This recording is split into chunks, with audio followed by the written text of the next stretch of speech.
Manolotra ny arabantsika rehetra indray amin'izao maraina ny 9 febroary izao. Tojo indray ary ny fivoaran'ny Dumaco amin'ny ankapobeny efa niena ny heriny efa azo lazaina ho andro ratsy no isokajina azy. Manodidina amin'ny 5 kilometatra isan'ora ny rivotra entiny ary tsy dia ahitana tafio-drivotra firy intsony manodidina an'ity faritra andro ratsy ity. Mizotra manoho ny diany miaka-ndrefana hatrany izy ary tombanana ivoaka any amin'ny lakan-dranon'ny Mozambika anio tolakandro. Miankina amin'izay fizotra izay zany ny toetry ny androntsika tazantsika amin'izao sara azo famitsana bolana izao fa miaina ihany koa ny rotsakorana entiny fa any amin'iny ilany atsinana Madagasikara iny ihany no mbola misy sisanoram-baratra mifanindran-dalana amin'ny rambon'ny lay faritra andro ratsy Dumaco.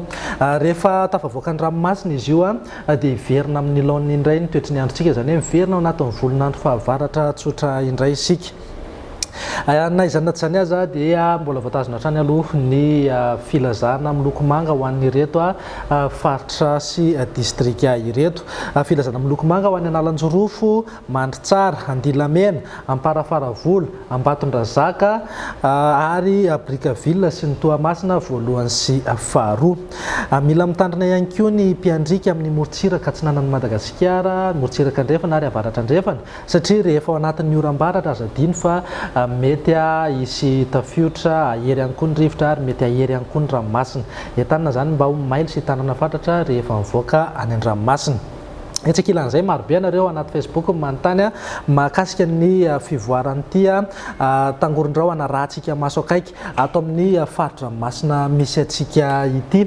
Any amin'ny manodidina ny 420 kilometatra atsinanan'ny Sambava no misy azy amin'izao maraina izao. Manodidina eo amin'ny 40 ka hatramin'ny 50 kilometatra isan'ora eo ny rivotra entiny. Androany izy no tombanana hisy fivoarana misongadina zany. Izany hoe azo aina kokoa izy androany, ho hitantsika ihany ny vaovao mahakasika azy io. Fa ato anatin'ny andro vitsivitsy aloha izy dia mikisaka miaka-ndrefana. Hozaraina amintsika eto ihany ny vaovao mahakasika azy ary hamoaka vaovao tsy tapaka mahakasika an'izy io izay rehefa misy fivoarana misongadina mahakasika azy io.